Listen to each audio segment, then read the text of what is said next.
everyone, welcome back to my channel. Today I am continuing with our chapter differentiability.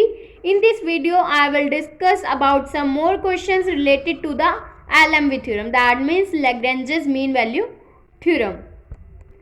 In the previous video I will discuss about Allenby theorem and two questions of this theorem. In this video we will start with the third question related to the Allenby. Question is, verify Lagrange's mean value theorem for the given function f of x will be equals to sin x minus sin 2x on the given interval 0 to pi. Firstly, function f of x is given, that means sin x minus of sin 2x on the interval 0 to pi. According to the Lagrange's mean value theorem, firstly we will prove for the function is continuous on the given closed interval. So since f of x is a sine function, so therefore f of x is continuous in given closed interval 0 to pi. Secondly, we will prove that the given function is differentiable on the open interval 0 to pi. For this, we will find the derivative of the given function f of x. So, it will become f dash x will be equals to derivative of sin x will become cos x minus of 2 derivative of sin 2x, that means cos 2x, and derivative of 2x will become 2, which exist on open interval 0 to pi. So therefore f of x is derivable in 0 to pi.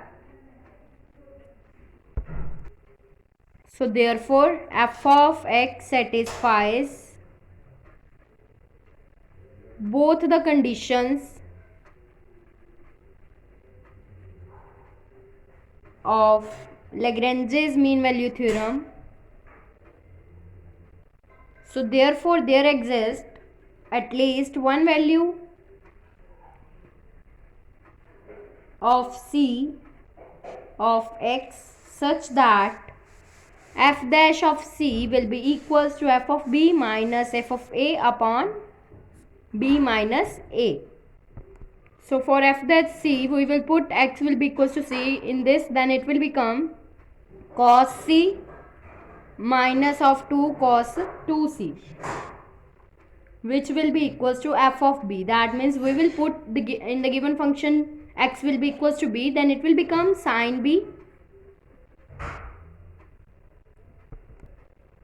Here the value of b is pi, so we will put sin pi minus sin 2 pi minus of, and a is 0, so we will put here x will be equals to 0, it will become sin 0 minus sin 0 upon pi minus 0, and here sin pi is 0 and sin 2 pi is also 0, so this term will become 0. So we get cos c minus 2 cos c will be equals to 0. Now we will take this term will become cos c minus of 2 cos 2x will be equals to 2 cos square x minus 1. So we will put this value here, it will become 2 cos square c minus 1 will be equals to 0. Now we get 4 cos square c minus cos c minus 2 will be equals to 0. Now we will find the factors of this equation. It will become cos c will be equals to minus b plus minus of under root b square minus of 4a c upon 2a. Then we get 1 plus minus of square root 1 plus 32 upon 8, which will be equals to 1 plus minus of root 33 upon 8. That means 1 plus minus of 5.7 upon 8. We get 6.7 upon 8 and minus 4.7 upon 8. So this will become 0.83 and minus of 0.58. So C will be equals to cos, this is the value of cos C. So C will become cos inverse 0.83 and cos inverse 0.58. So therefore Allenby theorem verified.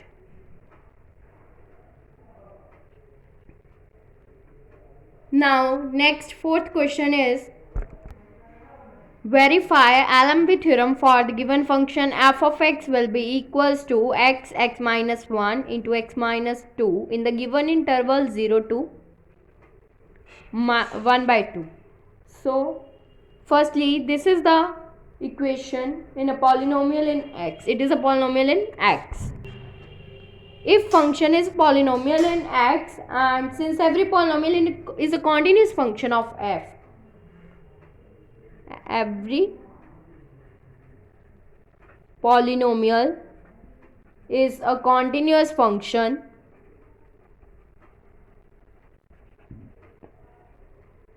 of x for all values of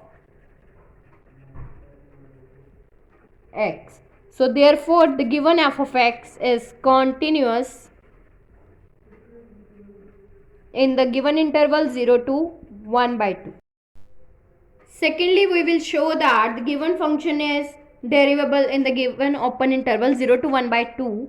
For this, firstly we will find the derivative of the given function, that means f dash x, which will become, here f of x will be equals to x into x minus 1, that means x cube minus x into x minus 2. It will become x cube, then minus of 2x cube minus of x cube plus 2x.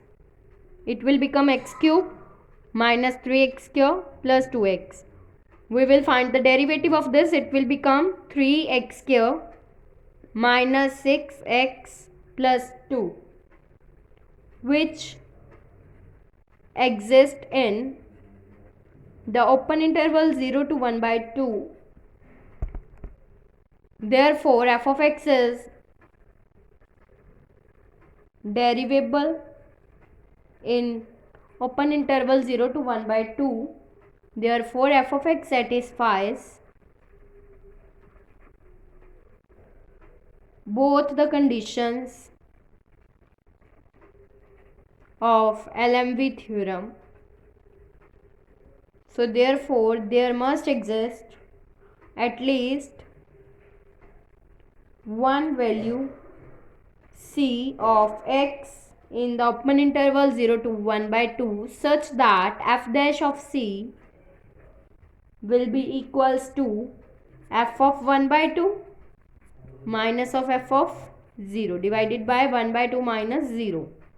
We get, if we will put this x will be equals to c in this equation, then it will become 3c square minus 6c plus 2 will be equals to, now we will put this function x will be equals to 1 by 2 in the given function f of x, then it will become 1 by 2 cube, that means 1 by 8, minus of 3 into 1 by 2 square, that means 3 by 4, then plus 2x, that means 1, minus of f of 0, we will put here x will be equals to 0, then it will become 0 divided by 1 by 2, then we get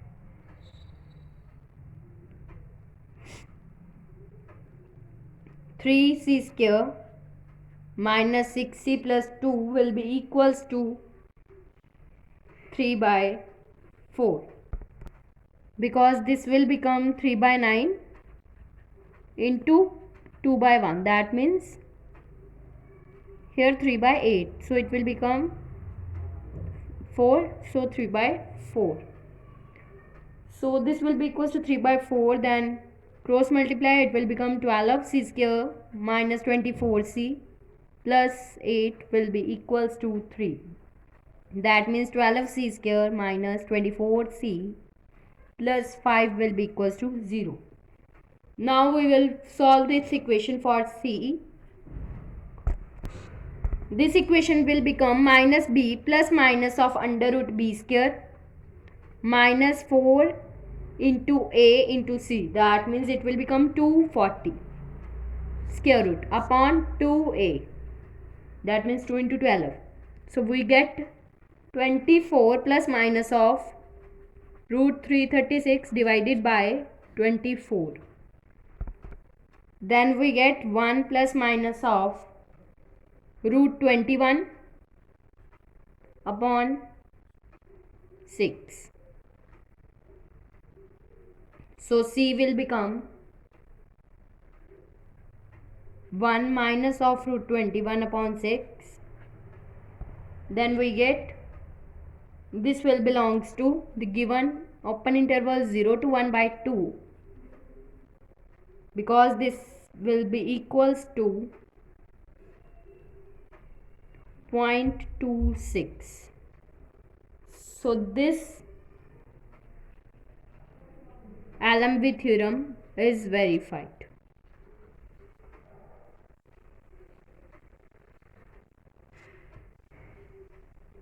So this chapter is finished here. If you like my video, then please like, subscribe and share my videos, and do not forget to press the bell icon for the notification of the more videos. Thanks for watching.